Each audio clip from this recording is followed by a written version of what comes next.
చెప్పుకోగానే లోపల ఉన్న శిశువు గంతులు వేసిందంటండి. మన హల్లెలూయా అలా ఉండాలని దేవుడు కోరుకుంటున్నాడు.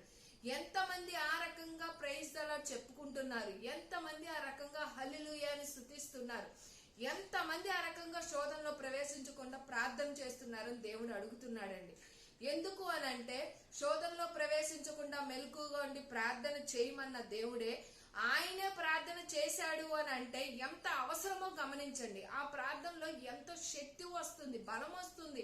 అంతకు మించి ఆయన ఆత్మతో నింపబడతాం. ఆయన ఆత్మతో ఎప్పుడైతే నింపబడుతూ ఉంటామో నిత్యము కూడా మనం తాగుతున్న వాటర్ బాటిల్ ఎలా నింపుకుంటూ ఉంటామో, మనం అవసరాలకి ఎలా అయితే మనం ట్యాంకులు ఫిల్ చేసుకుంటూ ఉంటామో నిత్యము కూడా ఆయన పరిశుద్ధాత్మతో నింపబడుతూ మనకు ఎదురవుతున్న సమస్యల్ని, ఇబ్బందులు, ఇరకాటుల్ని పోరాడాలి, జయించాలి అనే శక్తి మనలోకి రావాలి అని అంటే కేవలం ప్రార్థన. ఆ ప్రార్థన ద్వారానే అవుతుంది. అందుకే శోధనలో ప్రవేశించకుండా మెలకుగా ఉండి ప్రార్థించమంటున్నాడు.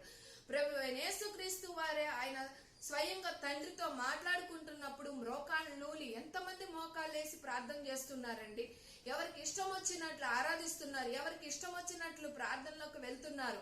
మందిరంకి వెళ్తున్నారంటే సమయాన్ని పాటించరు, ఆరాధించడంలో ఆరాధించరు. సత్యముతో నీ పూర్ణ హృదయంతో ఆరాధించమంటే ఎంతమంది ఆరాధిస్తున్నారు ఆయన్ని, ఎంతమంది స్తుతిస్తున్నారు ఆయన. అందుకేనండి ప్రతిదీ కూడా మీరు 6 దినములు కష్టపడినట్లే 7వ దినము విశ్రాంతి దినముగా ఎందుకు ఇచ్చాడంటే శారీరకంగా మీరు రెస్ట్ తీసుకోవడానికి ఎంత అవసరమో ఆత్మీయంగా బలపడటానికి కూడా 7వ దినం అంత అవసరం. కాబట్టి ఆత్మీయంగా బలపడటానికి ఆయన లేఖనాలతో మనల్ని మరింతగా బలపరచడానికి ఈ వాక్యాల ద్వారా మనతో నిత్యము కూడా ఆయన నోటి మాటలో జీవం ఉంది. జీవం గల దేవుడు, సజీవ గల దేవుడు మనం కలిగి ఉన్నాం.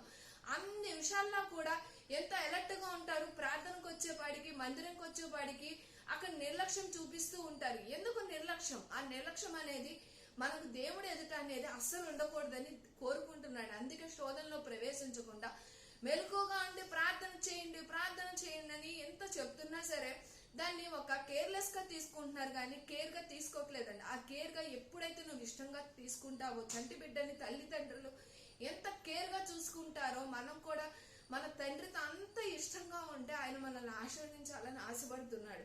ప్రతి ఒక్కరు కూడా ఆయన బిడ్డలమండి. ఈ భూలోకం అంతా కూడా ఆయన ఎంతో ప్రేమిస్తున్నానని యోహాను సువార్త 3:16 ఉంటుంది కదా. ఎందుకో తెలుసా? ఈ లోకం అంతా నేను ప్రేమిస్తున్నానంటే మనమేనండి. మనం లోకాన్ని ప్రేమిస్తున్నాం తప్ప లోకాన్ని సృజించిన దేవుని ప్రేమించట్లా. ఈ లోకంలో ఉన్న వాటన్నిటిని, వస్తువుల్ని, వాటిని ప్రేమిస్తున్నాం. మనుషుల ప్రేమ కూడా కరువైపోయిందండి. ఎందుకో తెలుసా? వస్తువులకు ఇస్తున్న విలువ మనుషులకి